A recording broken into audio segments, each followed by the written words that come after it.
So my job this morning is to talk about the National Foundation for the Advancement of the Arts, whose primary program is Young Arts. And we've been very fortunate, beginning about 4 or 5 months ago, to join with them in a collaboration in which we're helping them bring one of their wonderful programs called Masterclass into the schools. So Young Arts, their primary program,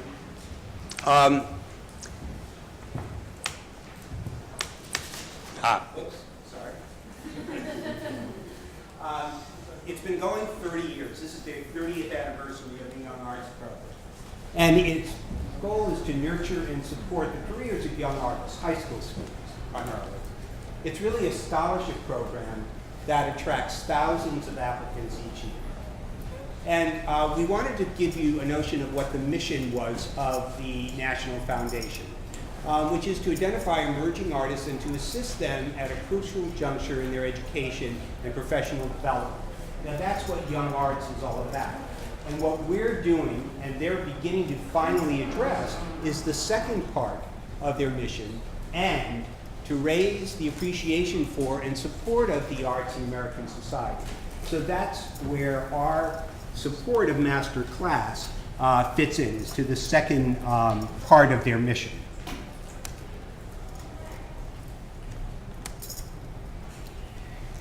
Young Arts identifies outstanding high school students in 9 different arts areas. Now, some of these overlap, so you'll see music represented in a couple of these.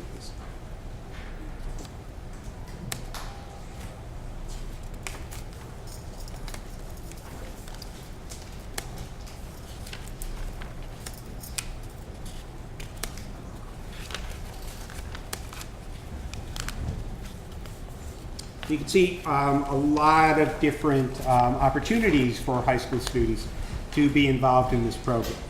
So the Young Arts process, I don't know if you noticed on the website that we had in the initial slide, that the initial applications are due this year, or were due this year, March 15th. And as they recruit students for this program, there are more than 5,000 applications that they receive from high school students all across the country.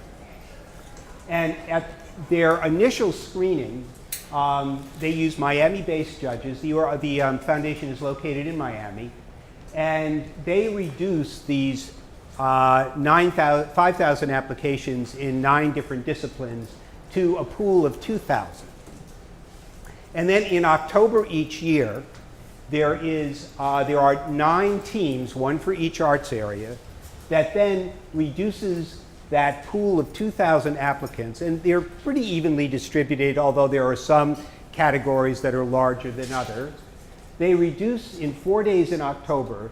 The teams comprised of 4 judges, 9 teams comprised of 4 judges, and the judges tend to come from colleges and universities who in fact will be the recipients of these graduates. So it's a reasonable transition that the people who make the judgments are in fact the people who will audition these students for their universities.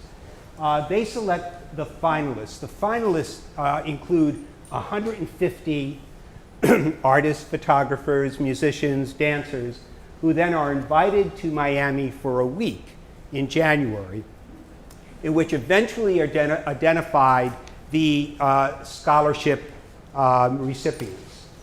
And they give, I don't know what the total number of scholarships they award, but you can see that the number of students who receive $10,000 gold awards, $5,000 silver awards, $3,000 level 1, etc., that they're giving a lot of scholarship money to these students to support them in going into their chosen careers. I should also mention, which is not on the slide, that of the gold winners, which usually there are about 50 gold, I think 50 gold and silver winners, that a portion of those, I think approximately 20, become presidential scholars in the arts. And that's actually selected by a separate process that I assume is run by the White House, but in fact it is selected from this pool of young artists. And finally, what we wanted to do is show you an example of the quality of the level of talent. So these are 17 and 18-year-old high school students. One of the 150, part of the 150 finalists.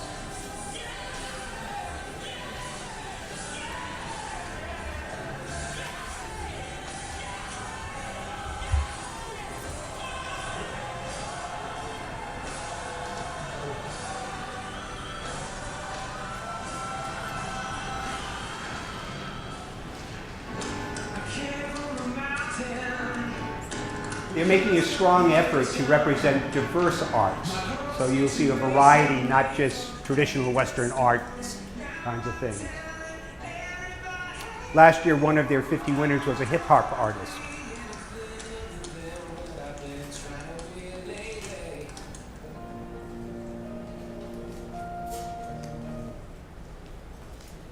Just wanted to move this.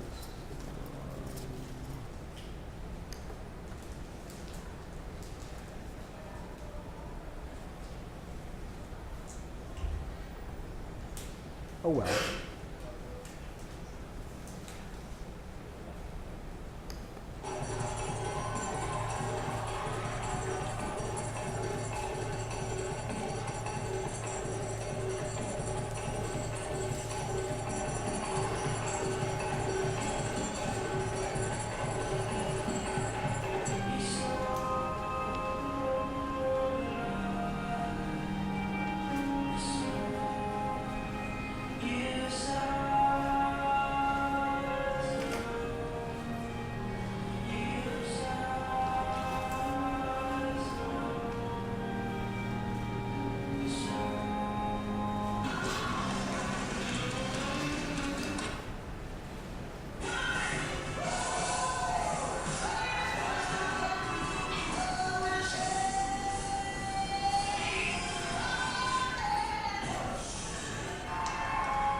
Typically at the end of each individual performance, they get together and do something together.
Mark?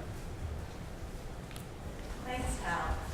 So the HBO series Masterclass its first season ran last year, and the individuals who are producing it, Lynn Arison, who is the head of this foundation, is the executive producer, and Kirk Simon and Karen Goodman are the directors. I'll say a little bit more about them in a few minutes, but suffice it to say at the moment that they are award-winning directors. So the series Masterclass was an interesting idea about pairing a young artist in one of these 9 disciplines with someone who is considered a master.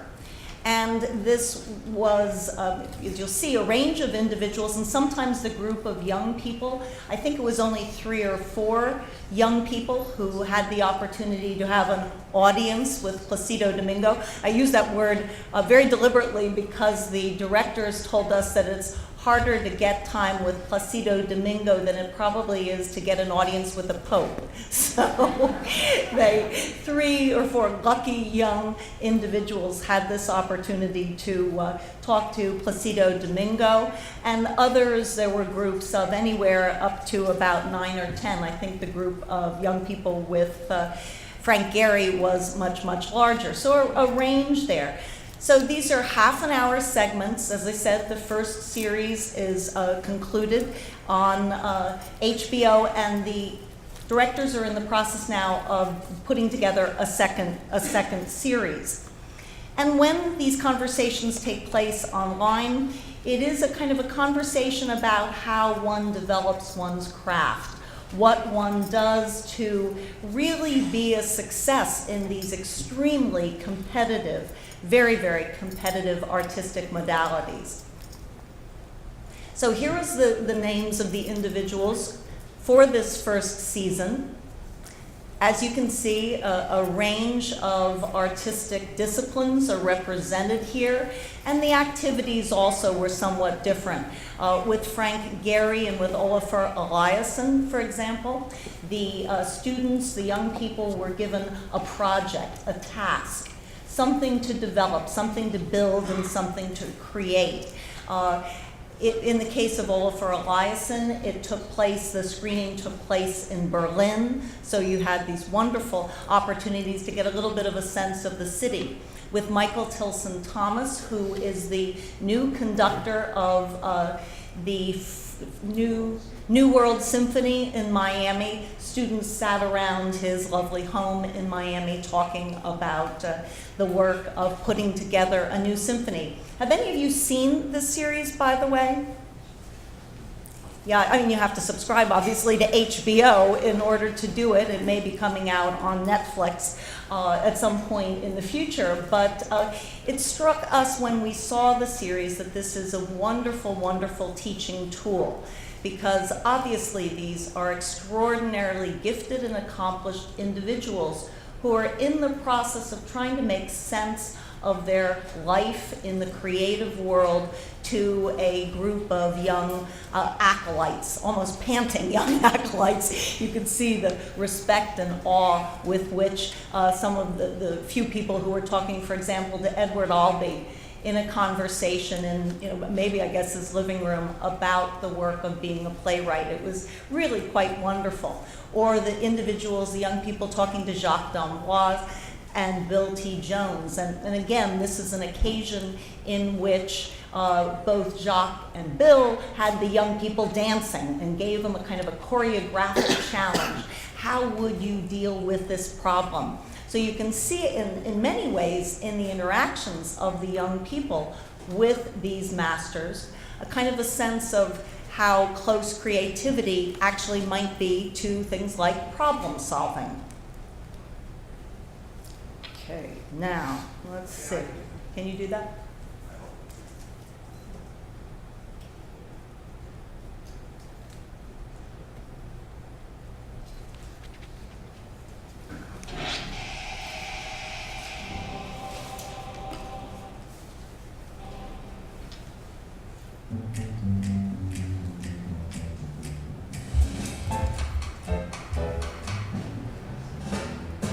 For my young artist application in theater, I'll be doing violin.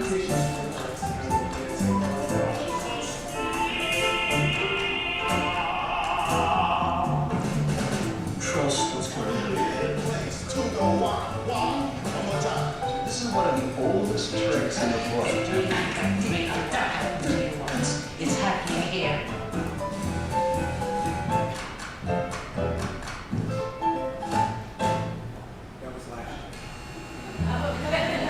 It was unbelievable.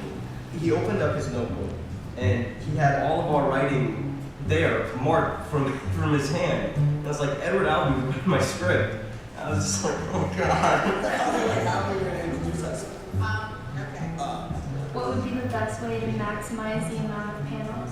The little voice inside my head was saying, "You're sitting with Frank Gehry." My palms sweat every time I think about it. Do people need mentors? Yes. Is it like a puzzle? Is it a puzzle? Do younger artists need older practitioners? or look at them with something benign, giving you permission to try. Yes, yes, that's essential. Look at him as you go. Let me show you something. Stand here for a second. I don't really feel like I'm a master. I just felt like I was older than them. This is not in the school of you jump into the thing. If you can climb out, you can go home. If you can't, you die. You're playing the cello, right? So you gotta reach out there and grab him, not let go of him. Tell him the story. He will know. Come over the pain with a cry. I have been in a master class most of my life because I met so many incredible people who have passed things on to me. Go right away to the first one. See, as you see it here. I can maintain and understand. The voice is not only one. The voice, it has so many different colors. Each play has its own inevitable shape. Don't interfere with it. If I was famous like him, I would certainly not want to talk to young writers. What we have to say is just inane, horrible, stupid, trite comments about absolutely nothing. What would you like to say? Could you dedicate yourself to dance or music or any passion and stick with it no matter what? Art is a participation in the world of ideas. Yeah, let's talk about ideas. You know, it's beyond just making your own stuff, making your own bow ties. You enabled some other bow ties to be made.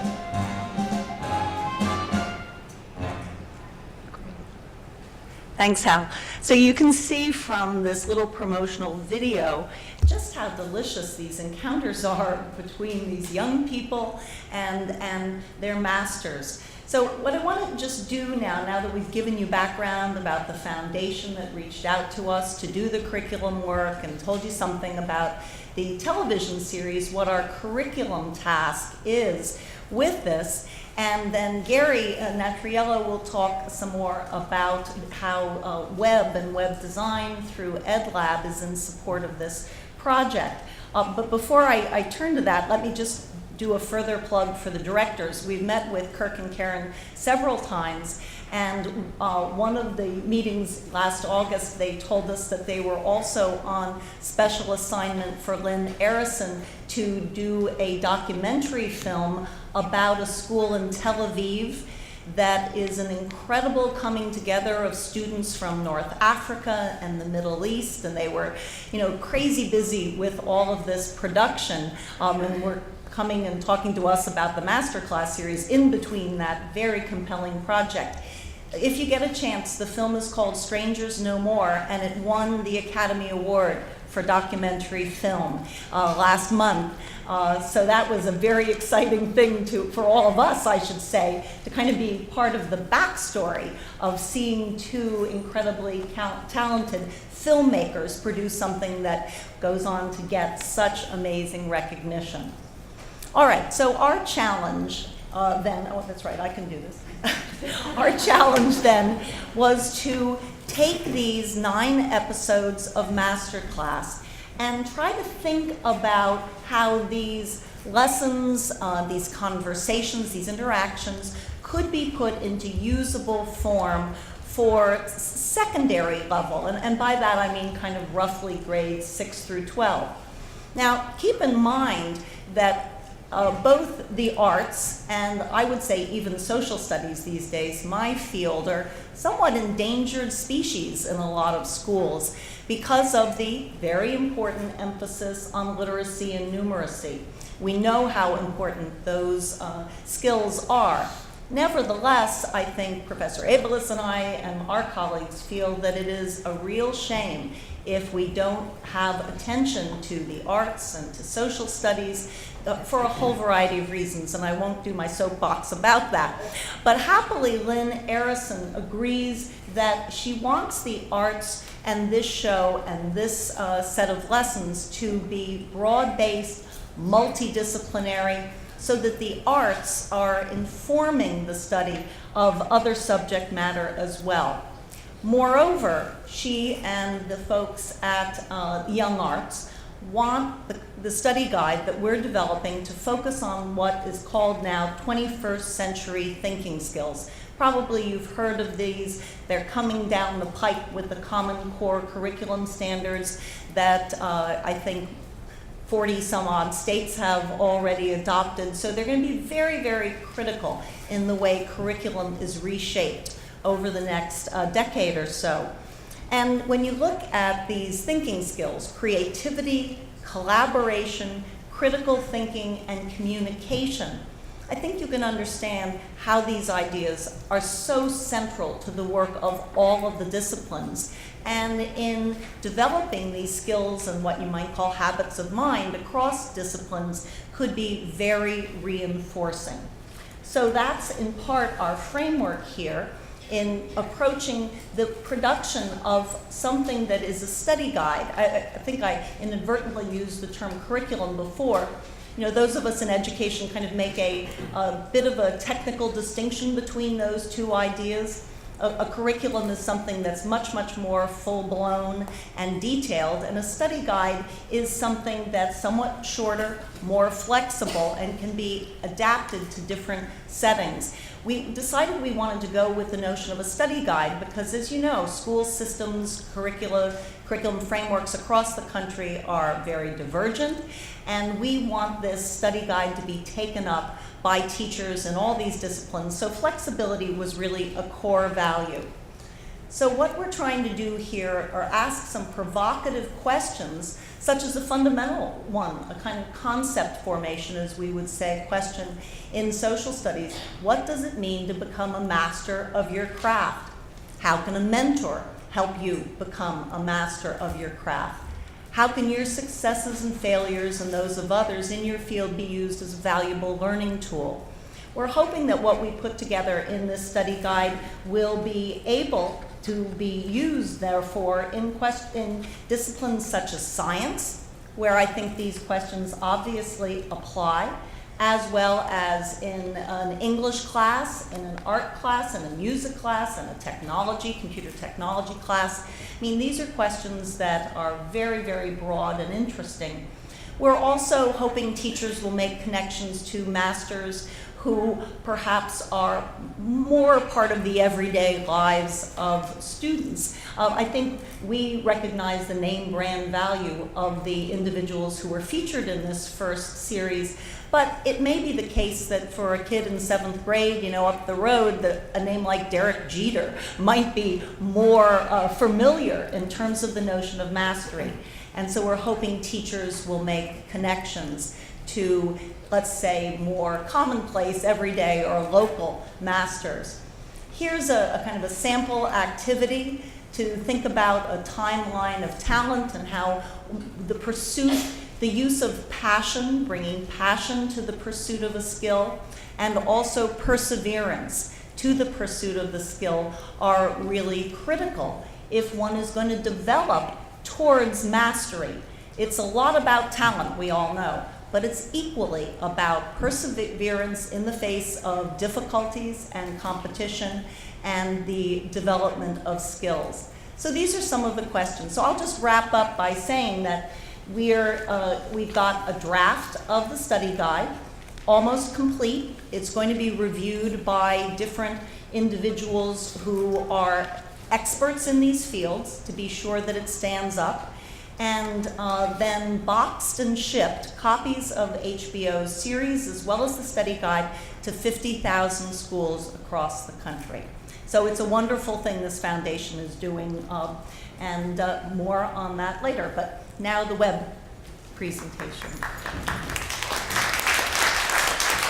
I'm going to be talking about the kind of tools that we've been building at the Ed Lab in the library to support both the Young Arts projects, but really more a whole series of projects that the Arts and Humanities faculty and other faculty around the college have been involved in. I'm just going to start by showing you some examples of these tools, starting with the tool that we're building for Young Arts. This is the very beginning of a Young Arts online site. And I say very beginning because the team is just putting the material together now, but Over the coming months and year, new material will appear on that site on a regular basis. One of the things we've learned from our earlier projects is you don't just put something up and leave it. In fact, you have to create a dynamic kind of site that people are interested in coming back to because new things are being put together and put on it. And this site will have both sort of records of the project as it evolves, as well as a broader discussion to engage teachers and students. But this particular site actually comes out of a long line of sites that we've done with folks at the college, and I'm going to just show you a couple others of those and then sort of take some general examples away. It started, I guess, 4 or 5 years ago, maybe even longer now, with the Teaching the Levees project, which Margaret and her colleagues launched. And in that project, we built a set of digital resources to accompany the print curriculum package that was sent out nationally.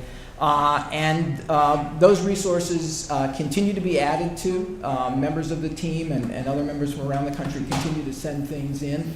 And so you can go there and you can see the curriculum, but you can also see commentary on contemporary events related to the curriculum. And for teachers and students, it's that contemporary thing that sort of keeps the project alive. And again, that's one of the things I think we learned over time, that these projects require and indeed sort of demand continued action and continued attention.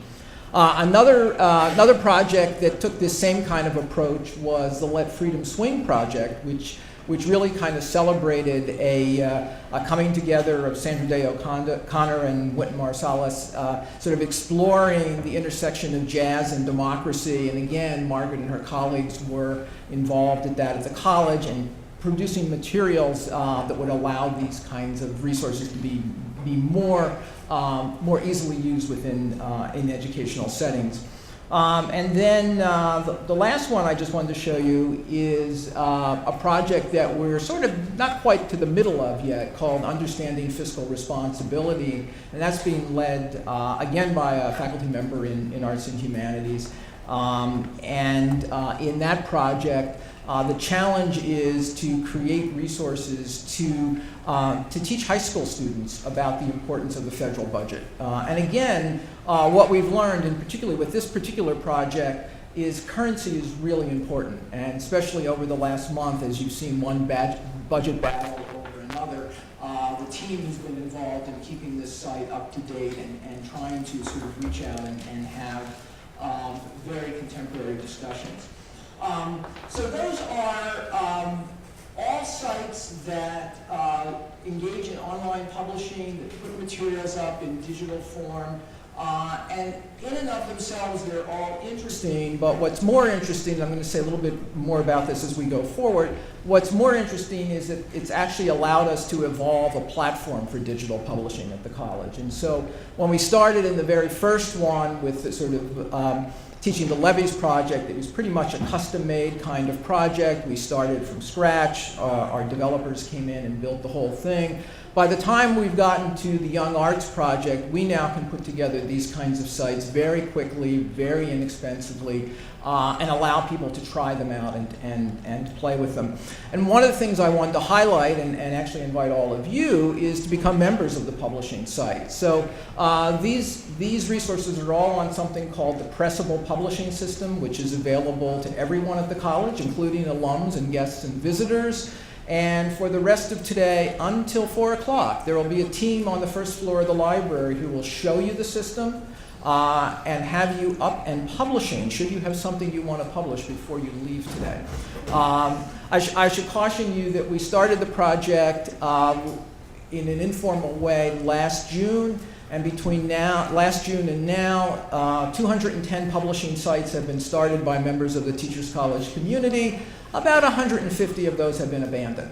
So it turns out that web publishing is not a once and done kind of thing, it's a continuing kind of thing. So, but here's a lightweight way to try it out, and we expect lots of teachers as well as lots of members of the TC community to get involved in that and really create these kinds of digital resources.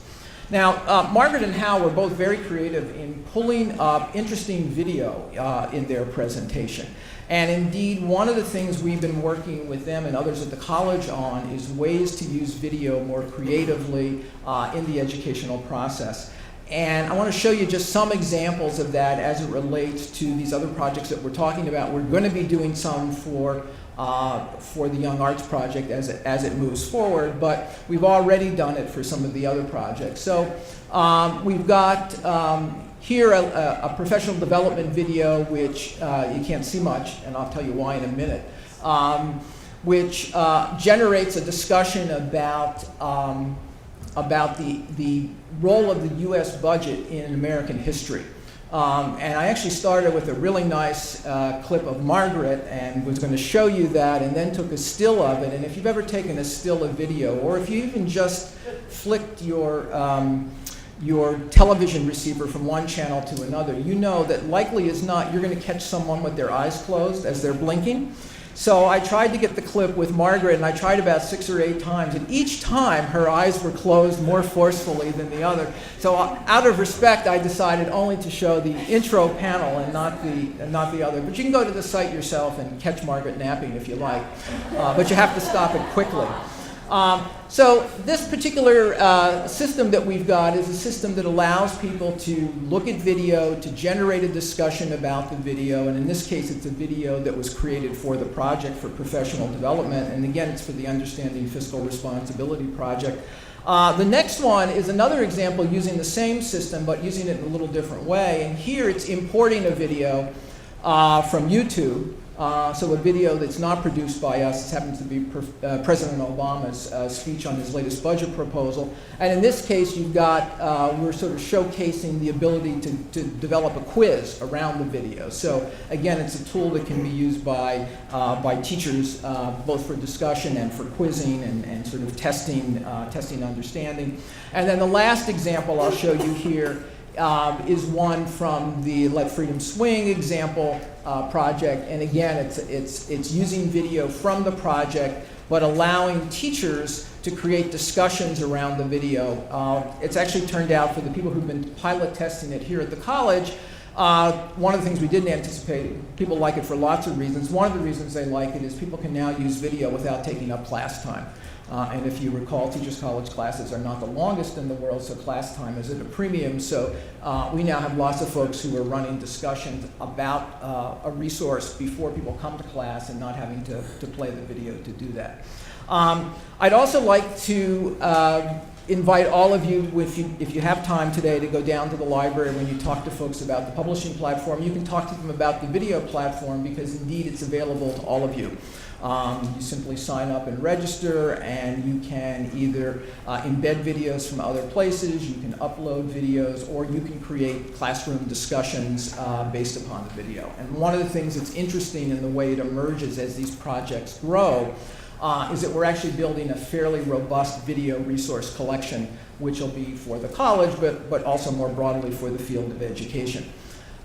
So those are two of the tools that we're going to be using with the Young Arts Project. I wanted to show you just one more tool at the college, just because since you're here, it'd be interesting for you to kind of check it out.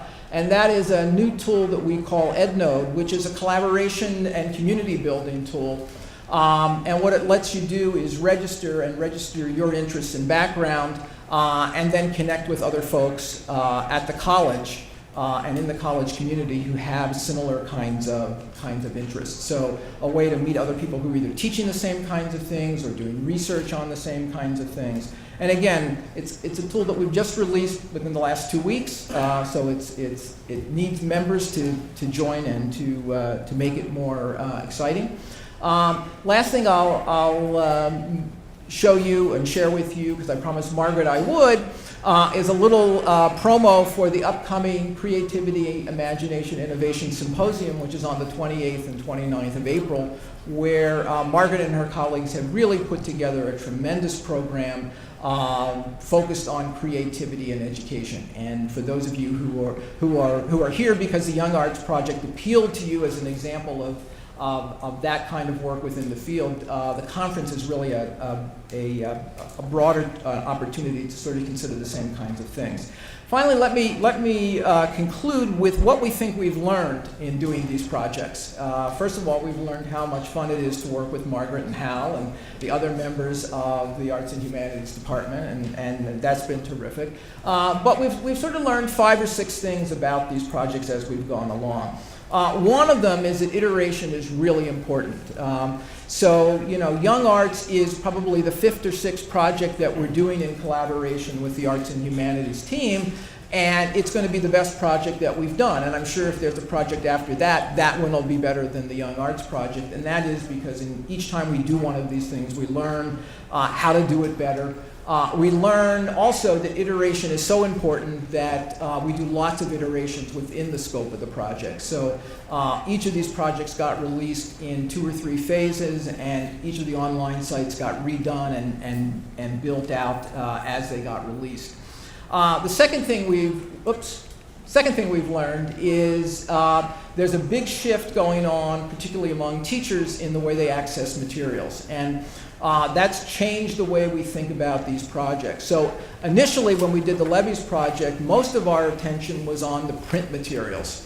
As we've gone forward, we're putting a lot of attention on digital materials as a distribution mechanism and an access mechanism, and as a very flexible way for educators to interact in a low-cost way with these kinds of materials. That's partly because teachers are becoming more comfortable with digital materials, and also partly because bandwidth and connectivity is getting better.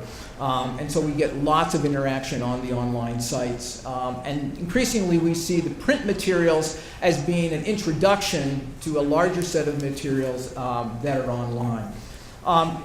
The third thing we've learned is that digital publishing tools are important, and particularly because we're trying to get teachers into the mode of thinking about themselves as creative people in the classroom.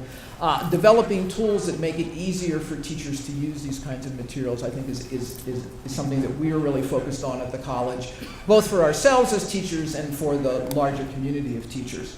Third thing we've really noticed in the last 2 or 3 years, and I think probably everyone has, is enormous interest in online video. Almost everything we do now has a video component. That's caused us to have to learn how to produce video in ways that we didn't know 5 years ago. And it's caused us to reach out to people at the college and engage them in the video production process. And that's caused us to think about how do we develop better tools for people to teach with video online. 4 or 5 years ago, it was a pretty cumbersome process. It's getting more and more integrated into teaching. And then the last thing I think that I want to emphasize is that I think we've shifted from a period of time where these online platforms were platforms of consumption, where we sat there and watched what other people are doing, and they are now platforms of creation and creativity. And increasingly our hope is that all programs at the college will be engaged in this, and you see that if you simply look at the Teachers College website and other resources. There are a number of online journals, lots of online video being produced, and students are very active. If you, for example, go and look at our publishing platform, some of the most active sites are student groups and individual students who really built tremendous collections of resources that 5 years ago we couldn't have imagined emerging. So again, lots of this is going to be coming for Young Arts, and we're looking forward to developing it. So I'll stop there.